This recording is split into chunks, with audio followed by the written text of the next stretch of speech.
sent his slaves to call those who had been invited to the wedding banquet, but they would not come. Again he sent other slaves, saying, "Tell those who have been invited, look, I prepared my dinner. My oxen and my fat calves have been slaughtered, and everything is ready. Come to the wedding banquet." But they made light of it and went away, one to his farm, another to his business, while the rest seized his slaves, mistreated them, and killed them. The king was enraged. He sent his troops, destroyed those murderers, and burned their city. Then he said to the slaves, "The wedding is ready, and those invited were not worthy. Go therefore into the main streets and invite everyone you find to the wedding banquet." Those slaves went out into the streets and gathered all whom they found, both good and bad. So the wedding hall was filled with guests. But when the king came in to see the guests, he noticed a man there who was not wearing a wedding robe. And he said to him, "Friend, how did you get in here without a robe?" And he was speechless.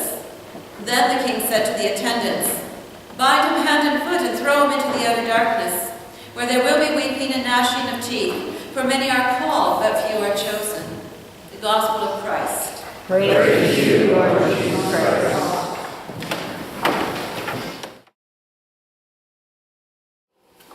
In your mercy cloak me, in your care enfold me, in your grace array me, with your justice dress me, and by your love envelop me, and fit me for your work. Amen. You might have heard some chuckling laughing up here, because I'll put it this way, if you could belong to one church, would you belong to the Church of St. Matthew or the Church of St. Luke?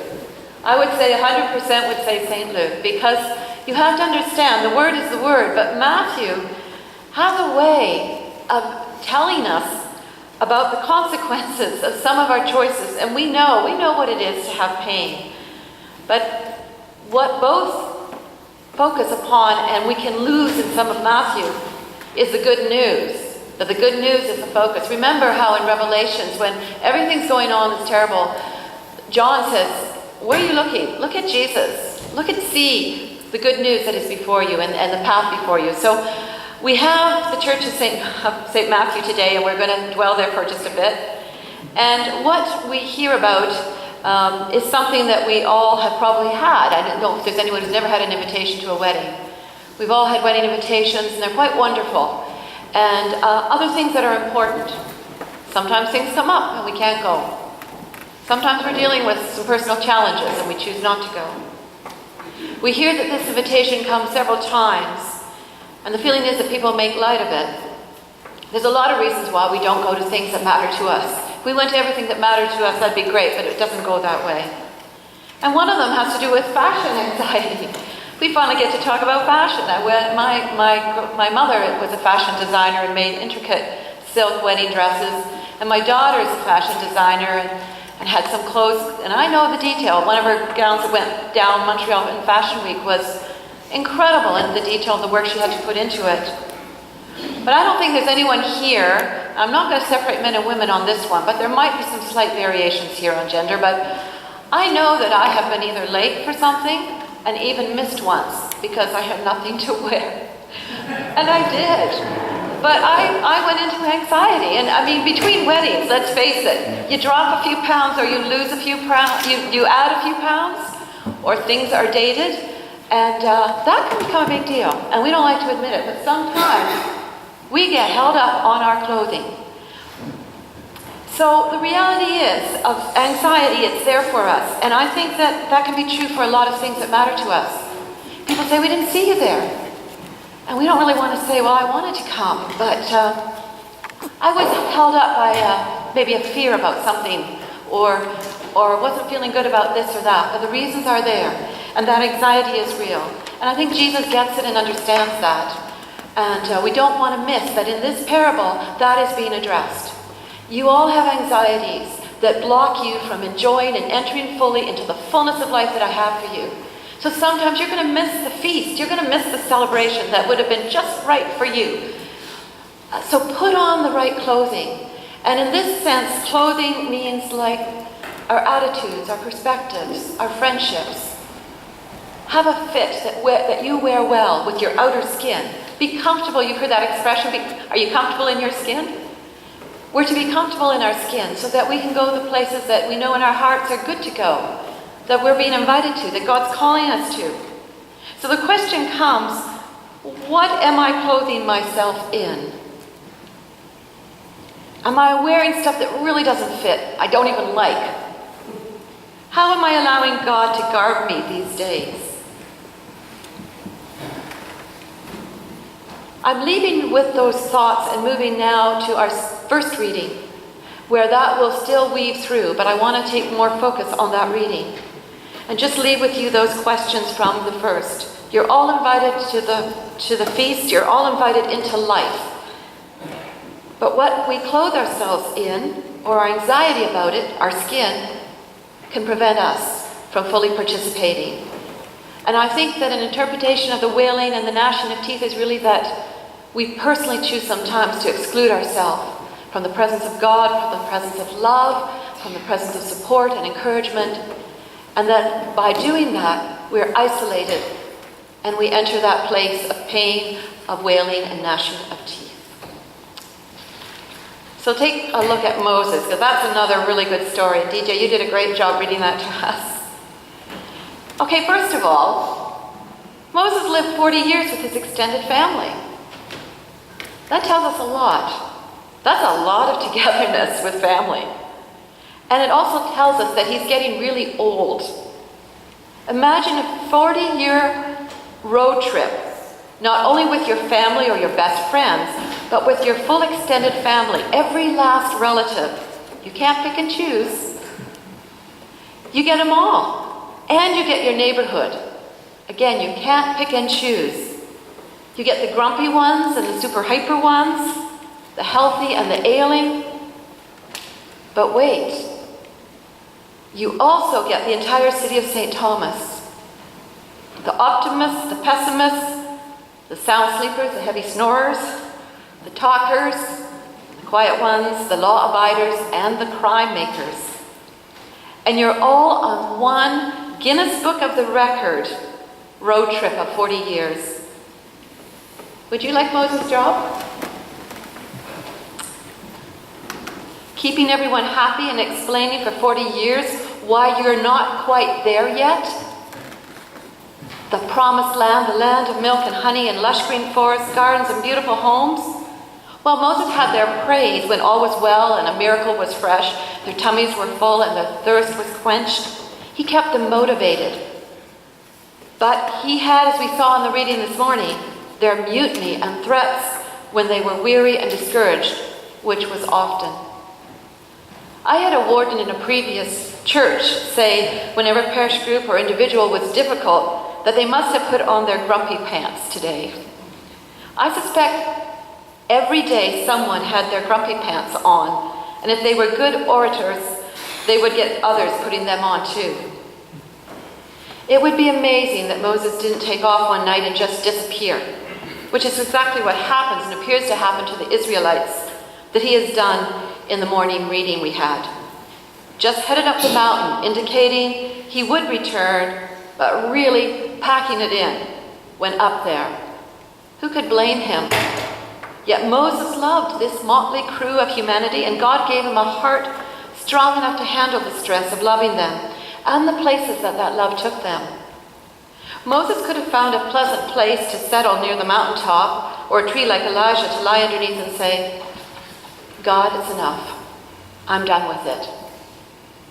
Perhaps he did. But since he was opening a conversation up by saying so to God, it seems he heard another point of view that kept him in the game.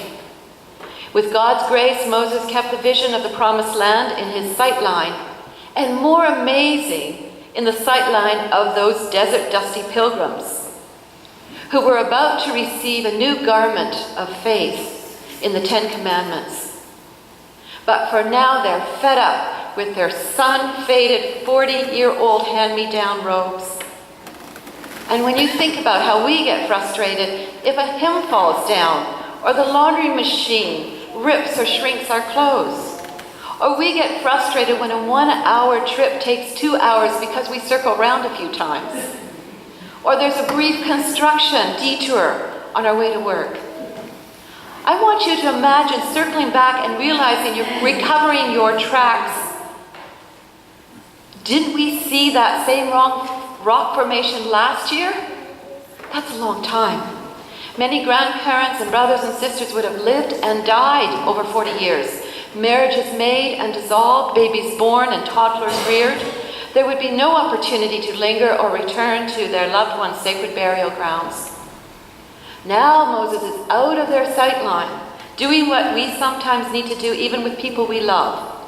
Create some space to sort out our heads and our hearts, and temporarily tune out the overstimulation of everybody's voice and wants and advice, to find our own voice and direction again. Running through Moses' sense of self and purpose is God's voice, and it gives his life focus and meaning when he began his journey with the Israelites to the Promised Land and along the way. No matter what the latest crisis in the traveling community, and there were many, arguments, food shortages, illnesses, stops and starts in time of crisis, some wanting to push on, some not willing to go another foot.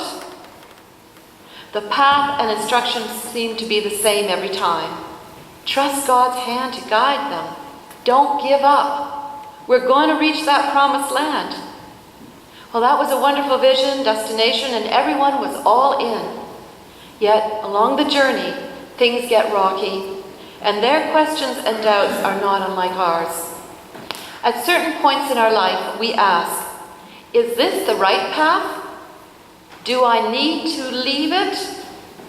And this is really important. Do I need to leave it? Or do I need to more fully embrace it? Does what I know now about myself and about life and God change in any way how I walk this path? If I've lost my bearings, is that a bad thing? Can I sit in this place of silence and see what emerges that is new and life-giving? What can the pain in my life and in my relationships and faith community teach me? The things that seem like mistakes or falling apart, could these be odd, upside-down, kingdom of God moments where my soul opens up a little more to the holy?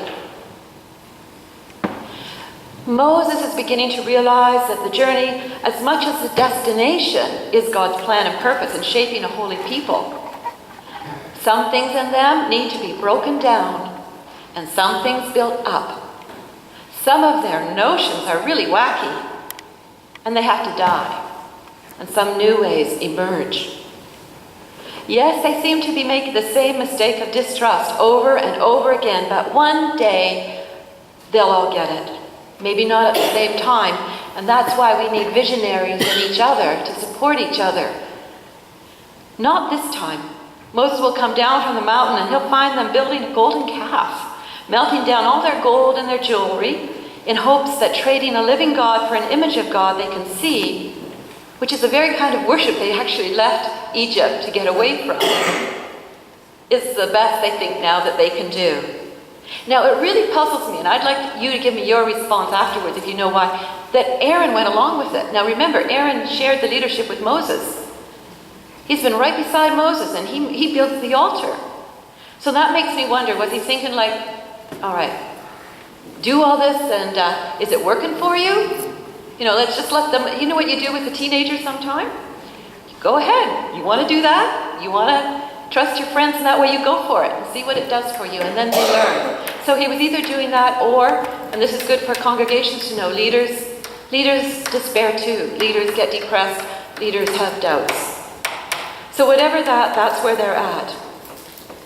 But it's not the right path for them, and it doesn't please God. They're trying to open their hearts to new commandments and a new way of life, to build on love and faith in one God and one community of peace and justice, dressed in the holy garments and holy ways of the heart. For Moses and certainly the people, a certainty that the path itself is part of God's purpose, not just the arrival, will take a little bit longer. You know how sometimes, that's one of the benefits of getting older, is you begin to see things you didn't see before. things that just seem like, well, that was a waste of time. Well, that was a real mistake. You start to see where out of that evolves something that you would have otherwise experienced and that you need in your life and value now. So it's tempting for them to give up on the dream and wonder if they were ever right about it. And the same for us. It's not easy to see in the moment that there is something we might still have to learn. Some stubbornness, perhaps, that still has to be broken before we can come fully into a new part of our path. A blessing to emerge or a dream fulfilled. For the dusty desert pilgrims, something that would bind them as a people through good times and hard times had to be forged in the desert. I don't know why, but it had to, before they could be fully happy and a community that would survive the new land and flourish. I know that sometimes we don't understand, nor do I, why it seems to take so long to get to an outcome we believe is right for us. It can take a long time to find someone to love, to have a child or a grandchild, to have a home or recover from illness, or simply to have peace inside and a sense of our vocation, to come fully into our own sense of self-worthiness. We often reassess, did I make the right decision to marry this person, to take this direction in my life? The spaces we create and time we take to ask these questions is important. It's important to be vulnerable with God and ourselves and perhaps a very close, trusting friend, either to assure us that the path remains right for us and the vision vibrant, or to nudge us to reset our direction. Well, I'm coming to the end to say that we can see today in our readings and in the Moses reading that Moses and the people were at a crossroad. We give up the dream, say it was a mistake, or we hang in there and trust God to accomplish what God has promised to accomplish with us and in us. We see it through. Moses knows that they are at a critical part of the journey. They're almost there. And that's the irony. Do you know that it's only days away? It's only weeks away that they actually, after 40 years, are get there. And that's when they have their crisis. And don't you notice that sometimes with a friend, they're going fine, they make it all the way through, and then suddenly they derail. After many years of, for example, being alcohol-free, they derail. Many years of whatever the issues are, keeping clear, something derails them. So what we see here is that God is saying, God gave them at that point the commandments and the people a new garment to wear. And it's true that we too have that opportunity every day to think about what are we putting on? What are we wearing? And asking God to help us and us to help each other. That we remember that we are already members of the kingdom of God. We shouldn't worry about the gnashing and wailing of teeth.